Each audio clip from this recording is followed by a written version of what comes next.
성경에도 이런 말씀이 있습니다. 지식은 교만하게 하지만 사랑은 뭔가 덕을 만들어낸다고 그렇게 말하기도 합니다. 문자는 죽이고 영은 살린다는 그런 말도 있습니다. 사실 문자라고 하는 것이 전달하는 것은 굉장히 제한된 것들일 수밖에 없습니다. 예를 들면 이렇게 얘기해 볼까요? 내가 누군가를 굉장히 사랑하게 되었습니다. 그것은 내가 의도하지 않았는데 나한테 벌어진 사건입니다. 누군가를 사랑한다고 하는 것은. 나 스스로가 생각해 보는 거예요. 야, 내 속에 이런 사랑이 있었네. 그렇죠? 이전에는 발견할 수 없었던 거예요. 내 속에 이런 사랑이 있다니.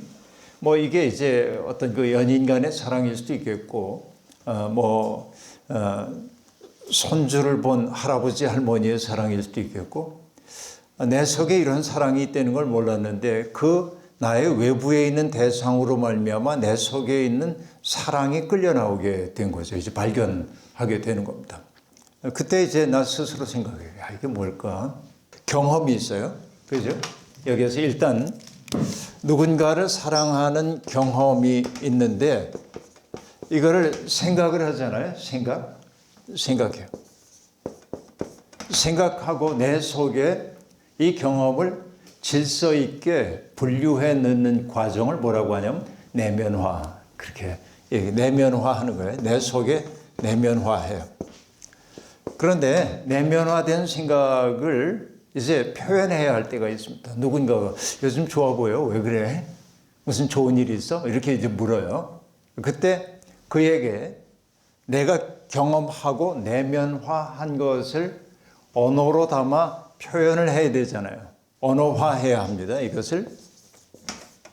이때 언어화한다고 하는 것은 여러분 우리가 언어의 한계라는 걸 너무나 잘 알고 있습니다만은 내 속에 있는 생각을 다 어떻게 표현할 수가 없어요. 그러니까 내가 누군가를 사랑한다고 얘기할 때 사람들은 그 사랑을 계량화할 수가 없습니다. 그죠? 그래서 아이들에게 너 아빠 사랑해? 그럼 사랑해.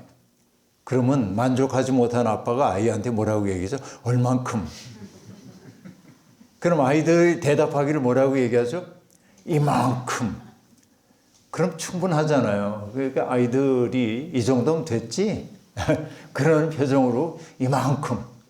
근데 아빠나 엄마는 거기에 만족하지 못하고 겨우 그만큼?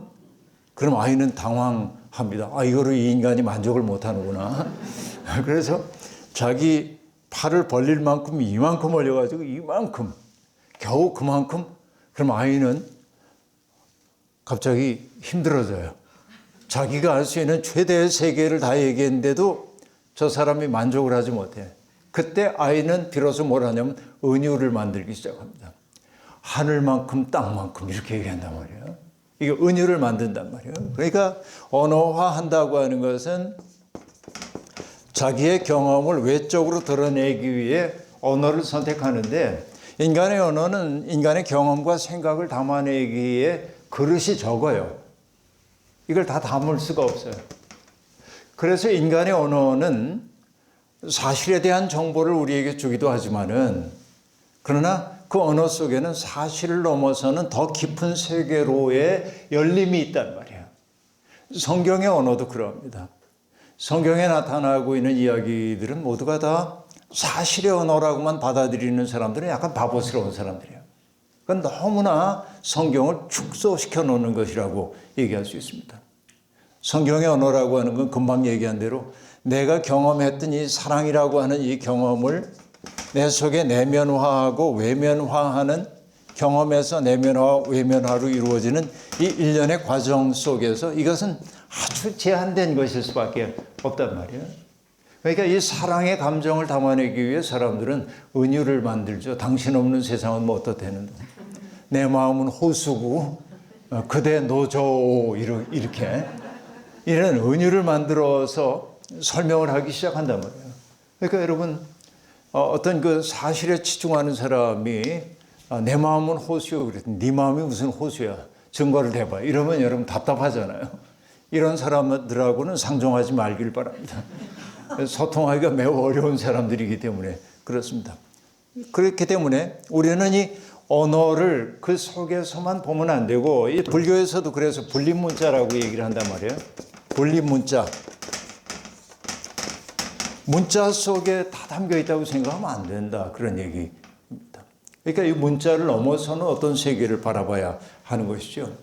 근데 여러분, 이단 종파나 사람들을 잘못 인도하려고 하는 사람들은 이 문자를 가지고 성경에 이렇게 나와 있잖아, 성경에 이렇잖아 하고 얘기를 하면 사람들이 꼼짝 못하는 경우가 있습니다.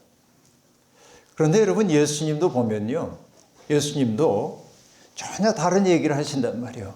옛사람은 너희에게 말하기를 살인하지 말라. 자, 문자로 얘기하면 살인하지 말라 하였다 그랬어요. 그럼 나는 사람을 죽인 적이 없어요. 독살한 적도 없고 칼로 찔러 죽인 적도 없고 교살한 적도 없단 말이에요. 난 계명 지켰죠. 그러나 예수님은 살인하지 말라고 하는 계명 속에 담겨있는 하나님의 마음을 읽으시는 분이에요. 살인하지 말라고 하는 얘기는 구체적으로 누군가를 살해하는 행위를 금지한 것이라기보다는 생명을 귀히 여기라고 하는 그것을 이렇게 담아냈단 말이에요. 그러니까 예수님은 그 말씀을 어떻게 이해를 하고 있습니까? 형제를 보고 바보라고 하지 마라. 그를 모욕감을 주지 말라는 얘기예요. 그 계명을 그렇게 받아들여요. 이게 뭡니까? 언어 속에 담겨있는 하나님의 마음으로 거슬러 올라가는 거죠. 간음하지 말라 하였다는 말을 너희가 들었다. 아, 난 외적으로 간음하지 않았어. 근데 온갖 마음속에 음란한 생각이 있고 어떤 사람을 수단으로 삼으려는 태도가 우리에게 있고, 그렇죠? 구체적인 행위만 하지 않았을 뿐 온갖 나쁜 생각을 하고 있다고 한다면 나는 간음하지 말라는 말 지켜서 이렇게 하면 안 돼요. 주님은 그래서 말씀하셨습니다. 여인을 보고 음욕을 품은 자는 이미 간음했다. 이 마음으로 거슬러 올라가니까 그 뜻이 뭔지가 드러나기 시작하는 거예요. 그러니까 여러분, 이것만 가지고 사람들에게 탁탁 그 잣대에 맞추려고 하는 건 어김없이 이단 종파입니다. 그래서 여러분, 이단 종파들은 그 톱니바퀴가 물려가도 성경에서 성경으로 인용을 계속해가면서 옴짝달싹 못하게 논리적으로 만들어요. 그러나 여러분, 조금만 들어가면 하나도 안 맞아요. 하나님의 마음이라는 걸 읽어낼 수가 없기 때문에 그렇다고 얘기할 수 있습니다. 그래서 여러분, 성경 공부 많이 안 하는 게 좋아. 가끔은. 이게 성경 공부를 많이 하기 때문에 문제인 사람들이 너무 많기 때문에 하려면 제대로 해야 하는데, 제대로 한다는 것은 뭐냐면 이쪽으로 갈 줄 알아야 돼. 나의 상상력이 이쪽을 향해 가기 시작해야 돼. 그러니까 평생 성경을 1000번을 읽었다 해도 하나님의 마음을 내가 알아차리지 못하면 못 읽은 거예요. 그거는 성경을. 이게 정말 중요한 거다 하는 얘기입니다. 오늘 우리들이 얘기를 그렇게 시작했습니다만 사탄도 성경을 인용한다. 이게 참 무서운 거예요. 그래서 우리가 사탄에게 시험받고 이단 종파에게 넘어가기 쉬운 것이 그들이 성경 이야기를 그럴싸하게 들려주기 때문에 그렇습니다. 하여튼 거기에 우리가 넘어가지 말자 하는 얘기를 이제 하는데요. 그러니까 사탄이 예수님에게 했던 말씀이 뭐예요? 성전 꼭대기에 세워놓고 여기에서 한번 뛰어내려 보시오. 그러면 하나님이 천사들을 보내셔서 그대의 발이 땅에 닿기 전에 구해줄 거 아니오. 그럼 사람들은 신비에 목말라 있는 사람들, 그들은 당신을 보고 경배하게 될 거라는 거예요. 그렇죠? 이게 뭐냐면 하나님에 대한 시험인 동시에 예수 그리스도에 대한 시험이기도 한 것입니다.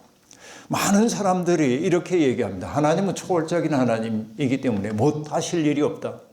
여러분, 하나님 못하실 일이 있을까 하고 생각하면 불경하게 생각합니다. 여러분, 하나님이 못하시는 일이 있습니다. 그거 뭔지 아세요? 뭘까요? 하나님이 못하시는 일. 못하시는 일 뭘까요? 예. 사랑하기를 포기하는 걸 못하세요. 이게 이제 하나님의, 예? 이렇게 얘기하면 불경하게 들릴는지 몰라도 어쩔 수 없는 하나님의 사랑입니다. 마치 우리가 자식이 원수라고 얘기할 때도 있는데, 자식이 원수란 말 속에는 못되게 구는 자식에 대한 그 안타까움도 있지만은 그래도 포기할 수 없는 사랑의 마음이 그 속에 배어 있는 법인데, 하나님은 인간에 대한 사랑하기를 포기할 수가 없는 존재다. 인간을 사랑하기 때문에 존재하게 만들었고, 존재하는 그 인간이 어긋난 길로 가서 마음 아파하면서도 불구하고 난 너한테 질렸어. 그리고 버리시지 못한다는 게 하나님의 한계이기도 합니다. 그러니까 그 한계를 하나님의 무능으로 볼 것이 아니라 사랑으로 보게 되면 다른 이야기가 등장하는 거죠. 근데 여러분, 여기 지금 하나님을 능치 못할 일이 없으니까 내가 예를 들어서 뭐 산 위에서 뛰어내릴 테니까 하나님 날 받아주세요. 이렇게. 그리고 여러분, 그렇게 하면은 하나님이 능력이 있으시니까 해줄 거라고 우리들이 믿잖아요. 사람들이. 너무나 많은 사람들이. 돌아가신 우리 박 목사님이 종종 하셨던 얘기가 생각이 납니다. 어떤 사람이 산에 나무를 걸어 올라가지고서는 솔방울을 잔뜩 땄는데, 그래서 구럭에다 다 담아가지고 이걸 지고 내려와야 되는데 해는 뉘엿뉘엿 너무 힘든 거예요. 지치기도 하고. 이걸 지고 내려올 생각하니까 암담한데, 그래서 하나님한테 기도했대. 하나님, 내가 이걸 지금 산에서부터 위에서 아래로 굴릴 테니 우리 집까지 좀 안전하게 가게 해주세요. 그리고 굴렸어. 여러분, 어떻게 됐을까요? 능치 못할 것이 없는 하나님이니까 딱 갖다 주시면 좋잖아요. 근데 우리의 인생의 경험은 어때요? 그래요, 안 그래요? 다 터지잖아요. 근데 산에 올라갔던 사람이 하나님 원망하면서, 하나님이 이게 뭡니까 도대체? 내가 그렇게 절박하게 청했는데 이걸 안 들어주세요? 이건 뭐냐? 하나님 시험하는 거예요.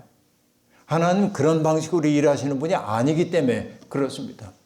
하나님은 못하실 일이 없죠. 왜냐하면 우주 전체를 창조하셨으니까.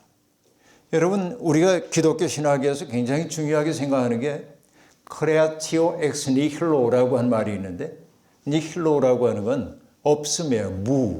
무로부터 창조했다라는 말인데요. 여러분, 그 롱기누스라고 하는 로마의 학자가 있는데 숭고에 대한 책을 써서 유명해진 분인데, 인간이 어떨 때 숭고함을 느끼냐면요, 자기보다 압도적으로 큰 크기 앞에서 사람들은 숭고함을 느낍니다. 광활한 바다를 바라보면서 우리의 그 답답한 마음이 툭 트이는 것 같은 이때 인간은 숭고 앞에 서게 되는 거예요. 어떤 그 선배 목사님이 히말라야에 갔던 얘기를 하면서 안나푸르나라고 하는 설산이 자기 앞에 딱 서 있는 걸 보는 순간 숨이 멎는 것 같았다. 이런 게 숭고의 체험이란 말이에요. 그런데 그걸 롱기누스가 하고 있는 얘기가 있습니다. 세상에서 가장 숭고한 말이 있대. 그게 뭘까요? 태초에 하나님이 천지를 창조하시니라, 그 말이에요. 왜냐하면 없음에서부터 있음이 나왔어요. 있는 것을 변화시켜서, 여러분, 성경은 엄밀한 의미에서 무에서 유가 창조됐다고 얘기하기도 어려운 지점이 있습니다. 왜냐하면 창조 이전에 땅이 혼돈하고 흑암이 있고 공허함이 있고 그렇다고 얘기하잖아요. 근데 어쨌든 기독교 신학에서는 크레아티오 엑스 니힐로, 없음으로부터 하나님이 세상을 창조하셨다고 얘기를 하고 있는데, 롱기누스는 이것보다 큰 말은 없다 하고 말합니다. 그러니까 여러분, 그동안 내내 제가 얘기해 왔습니다만은 이 우주라고 하는 공간이 상상이 안 될 정도로 장엄하단 말이죠. 그러니까 이 장엄한 세상을 바라보면, 그걸 그 큰 속에서 나를 바라보면 사람들이 하는 말로 나라고 하는 존재는 스타더스트, 우주 먼지, 별들의 먼지에 지나지 않는다, 이런 거 알게 된단 말이죠. 그 큰 앞에 서보면은 내가 느끼고 있는 비애 이런 것들이 그렇게 큰 문제가 아닐 수도 있겠다는 생각이 들기도 한단 말이에요. 그러나 우리는 그 큰 하나님, 그분을 뭐라고 얘기하냐면 초월적 존재라고 얘기해요. 초월이라는 게 무한히 뛰어넘는다, 그런 얘기입니다. 근데 우리가 흔히 하나님이 하늘에 계시다고 얘기할 때 그 하늘은 어디예요, 여러분? 그 하늘은 어디에 있죠? 저 위에 있습니까? 하늘이? 저 푸른 공중? 그래서 여러분, 도마복음서라고 하는, 우리가 복음서로 채택하지 않은 외경입니다마는 도마복음서에서는 하늘이 저 푸른 창공 어디에 있다고 얘기한다면 우리보다 하늘을 나는 새들이 하나님께 가깝다는 거예요. 그 말도 일리가 있죠. 그러니까 하늘에 계신 하나님하고 얘기할 때 하늘은 저 공간을 얘기하는 게 아니에요. 옛날 사람들은 물론 세상을 구조적으로 생각할 때 인간이 살고 있는 지상이라고 하는 이 세계가 있고 죽은 자들이 머물러 있는 지하라고 하는 곳이 있고 이게 이제 스올이기도 하고 하데스이기도 합니다만은 스올, 하데스 이거는 우리가 흔히 생각하는 벌 받는 장소로서 지옥이 아닙니다. 이거는 그냥 죽은 자들이 여기 간다고 가서 머물러 있어요. 그림자처럼 우울하게. 거기는 우울한 세계, 그림자의 세계라고 생각합니다. 여기 지상의 세계가 있고 하늘의 세계가 있는데 이 하늘의 세계에도 계층이 있다는 거예요. 이렇게 층이. 그래서 여러분 바울 사도도 내가 어떤 사람 아는데 3층 하늘에 올라갔다 왔다는 거예요. 이 층이 이렇게 있는데 3층 하늘. 층이 높일수록 뭐냐면 하나님의 신비에 가까운 거예요. 근데 여러분 지난번에도 얘기했지만은 그 단테의 신곡에서 보면은 천국에서 보면 천국이 9단계로 되어 있단 말이에요. 이렇게. 이게 서로 통해 있지만은 단계로 그렇게 나눠요. 이게 옛사람들의 세계인식입니다. 하나님이 하늘에 계시다고 하는 것은 바로 이런 세계관을 반영하고 있습니다. 그러나 오늘 우리가 하나님이 하늘에 계시다고 얘기할 때 그 말의 의미는 저 공중을 얘기하는 것이 아니고 하나님은 인간과 다른 분이라고 하는 얘기야.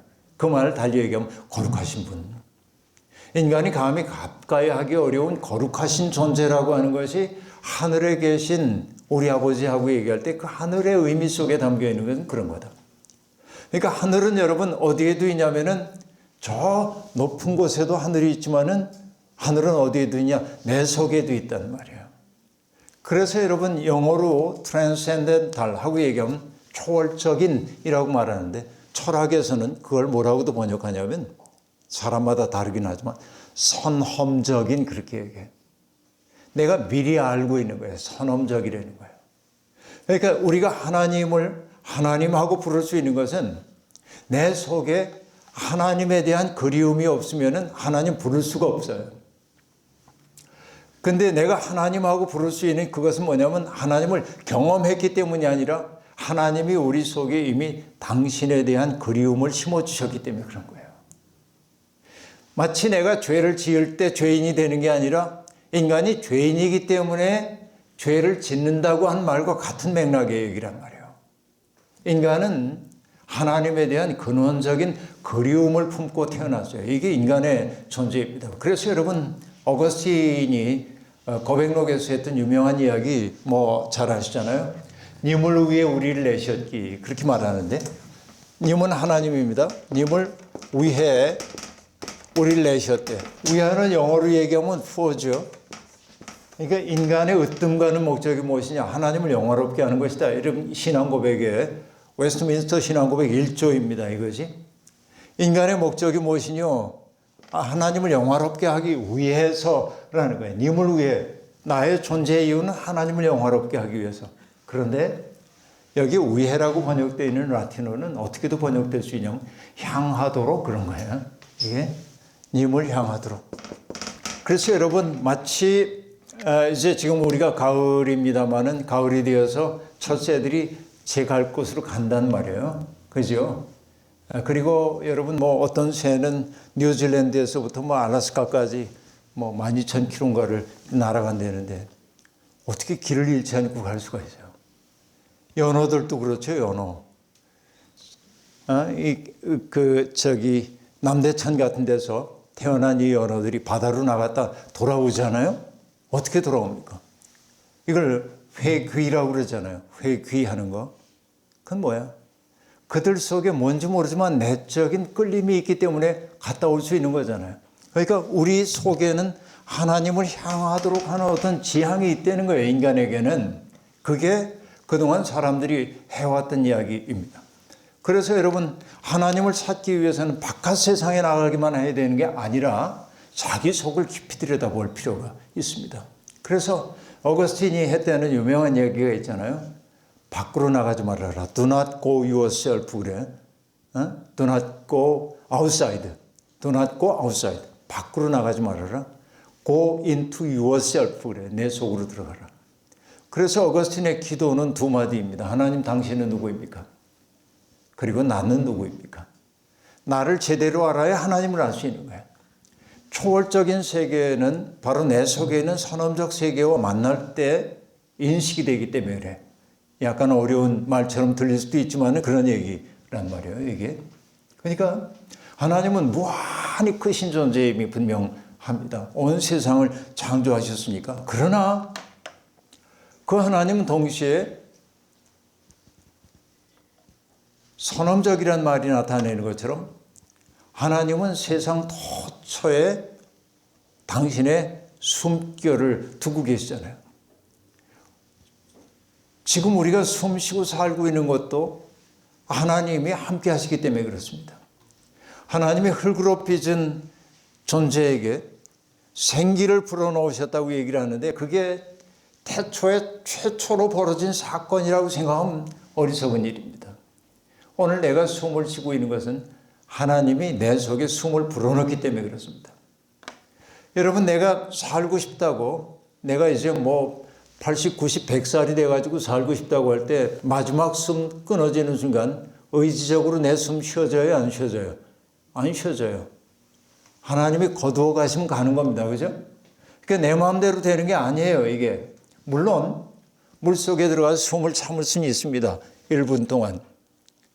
그러나 숨은 내게 아니에요. 내가 숨을 막고 그럴 수는 있겠지만은 숨은 하나님이 내 속에 쉬어주시는 거란 말이에요, 이게. 그래서 시편에서도 창조의 신비를 얘기할 때 하나님의 숨을 보내시면은 세상은 살아나고 하나님이 숨을 거두어 가시면 세상은 말라버리고 죽는다고 그러잖아요. 우리들도 그래요. 그러니까 지금도 우리가 살아있는 것은 초월적인 하나님이 우리 속에 끊임없이 생기를 불어넣기 때문에 살고 있는 거예요. 그래서 우리의 삶이 존엄한 까닭은 바로 거기에 있는 겁니다. 하나님의 숨이에 나라고 하는 존재는 함부로 살지 말아야 하는 까닭이 바로 거기에 있는 것입니다. 그러니까 하나님, 나처럼 이렇게 쓸모없는 존재를 왜 아직도 이 세상에 남겨두세요? 몰라요. 왜 그런지. 그렇다면 질문을 바꿔야 합니다. 왜 나를 이 세상에 남겨두셨어요? 라고 묻지 말고 물어야 할 것은 숨이 있는 동안 제가 뭘 해야 하나님 기쁘게 할 수 있을까요? 이렇게 질문해야 하잖아요. 그럼 육체적으로 할 수 있는 힘도 내게 없어. 그러면 육체적으로 할 수 없을 때 우리가 할 수 있는 일은 뭐가 있죠? 노인들이 할 수 있는, 병자들이 할 수 있는 최고의 선물이 있습니다. 그건 뭐예요? 축복하는 거란 말이에요. 여러분, 돌아가신 콜카타의 마더 테레사 수녀의 이야기가 떠오릅니다. 거리에서 거의 죽어가고 있는 사람을 영생의 집으로 불러가지고 그 사람을 씻어주고 옷을 갈아입혀주고 먹을 것을 마련해주고, 그러나 그는 너무 병들어서 이제 죽어갑니다. 당신의 종교가 뭡니까? 라고 물어보니까는 기독교가 아니에요. 당신의 종교 경전을 읽어드릴까요? 네, 끄떡끄떡 가서 읽어줘요. 근데 극진한 돌봄을 받습니다. 그리고 그가 숨을 거두기 전에 자기를 돌봐주고 있는 이들을 바라보며 환한 미소를 지어주고 숨 거둔 거예요. 그 미소가 그 테레사 수녀와 영생의 집에 있는 수녀들에게는 세상의 어떤 선물보다 소중한 선물로 받아들여지는 거예요. 이게 뭐냐면 그 미소 하나가 이분들의 그 고단한 삶을 보상해주고도 남는 것이었기 때문에 그렇습니다. 그러니까 여러분, 내가 누군가에게 따뜻한 미소를 보내는 것조차 하나님의 일일 수 있어요. 내 일이기도 하지만 하나님의 일이기도 하단 말이에요. 말 한마디를 통해 누군가를 일어서게 만드는 것도 하나님의 일이란 말이죠. 이게 소중한 일입니다.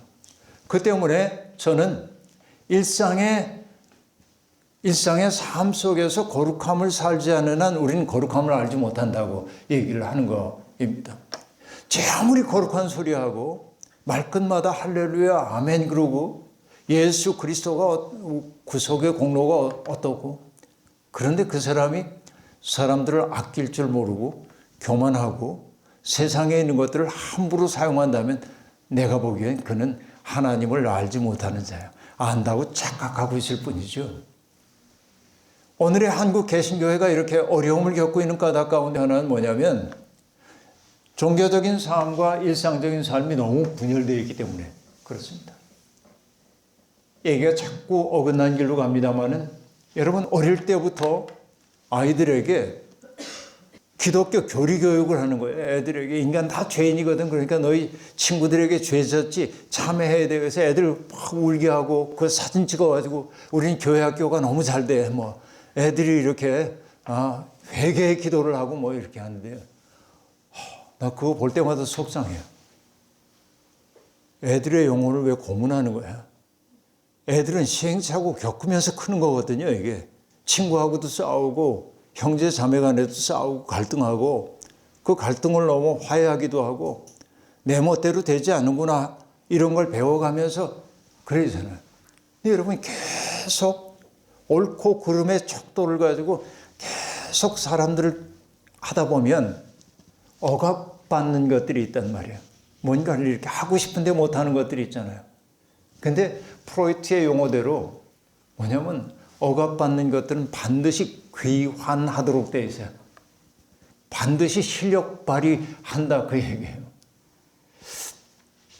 그래서 뭐냐면 정말 그 사람 보면은 좋은 사람처럼 보이고 좋은 신앙을 가진 사람처럼 보이는데 나중에 보면 못된 일을 한 게 드러나요. 그럼 사람들은 깜짝 놀랍니다. 그 사람이? 어떻게 그 사람이 그러지? 왜 놀라냐면 사람에 대한 이해가 없기 때문에 그래요. 억압된 것은 귀환하도록 되어 있어요. 그래서 어릴 때부터 이중적 자아를 만들도록 하면 안 돼요.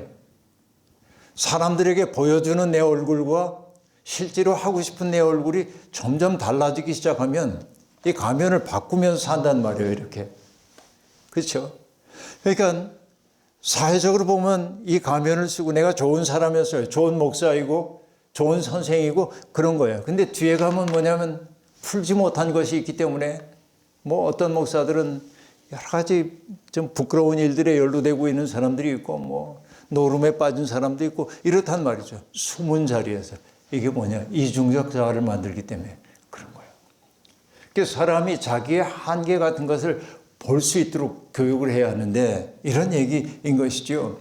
근데 여러분 경험되지 못하는 하나님은 없는 존재나 마찬가지다 하는 얘기입니다.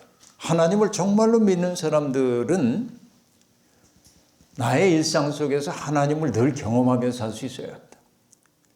여러분 사람들이 도덕적인 행위를 할 때 언제냐면 CCTV가 보고 있을 때 도덕적이에요. 누군가가 위에서 바라보고 있을 때 여러분 자동차 운전 과속하다가도 내비게이션이 얘기하잖아요. 이제 속도 줄이라고. 그럼 그때서 줄이는 거예요. 사람들은 누군가가 보고 있다고 생각할 때 자기의 행동을 조심해요. 이게 인간의 어떻게 보면 타율적 존재로서의 인간이라고 볼 수 있습니다. 그 때문에 사람들은 하나님을 어떤 분으로 얘기하냐면 다 보고 계셔. 하나님이 다 보고 계시다는 거예요. 그러니까 하나님은 어떤 존재처럼 인식되냐면 나의 행동 하나하나를 감시하는 불편한 존재입니다. 하나님과의 친밀함을 누리기가 어려워요. 하나님을 나의 일상 속에서 내가 밥을 먹고 친구들과 놀고, 그렇죠? 일을 하고, 그리고 멍하니 있고, 그 모든 시간은 하나님과 무관한 시간처럼 자꾸 여긴다 그 얘기예요. 그러나 하나님은 불멍을 하든 물멍을 하든 그 순간에도 우리 곁에 계시고 내가 밥을 먹을 때도 거기에 계시고 그래서 순간순간 하나님과의 친밀함을 느끼는 게 진짜 신앙생활 속으로 들어가는 거란 말이죠. 찬양할 때만 하나님 알면 안 된다 그 얘기지. 기도할 때만 하나님을 알면 안 된다 하는 얘기입니다. 그래서 사람들은 일상생활 속에서 하나님을 경험하지 못하는 사람들은 하나님을 감시자로 자꾸 생각하기 때문에 하나님을 무서워하고 그래서 경배의 대상으로 대상화해요. 이만큼 올려놓은 하나님을. 예수 그리스도도 예수님은 우리에게 나를 따르라라고 얘기했건만 우리는 주님을 따라갈 자신이 없으니까 주님을 경배한단 말이에요. 이게 전도된 신앙생활이라고 그렇게 얘기할 수 있겠습니다. 그래서 가장 경건한 말을 하고 있는 사람들이 예수적 삶으로부터 가장 멀어진 것 같은 이 전도된 현실이 오늘 우리의 모습이 아닌가. 그래서 여러분, 제가 오늘 약간 흥분 상태 속에서 얘기를 했네요. 그러다 보니까 진도 못 나가고, 그래도 중요한 얘기잖아요. 이런 이야기들이. 그 다음 주에 돌아가신 김지하 시인의 금관의 예수라고 하는 그 희곡 작품의 일부를 함께 생각해 가면서 어떻게 우리가 하나님과 가까워져야 하는지에 대한 생각을 조금 더 나누도록 하겠습니다. 기도하시죠.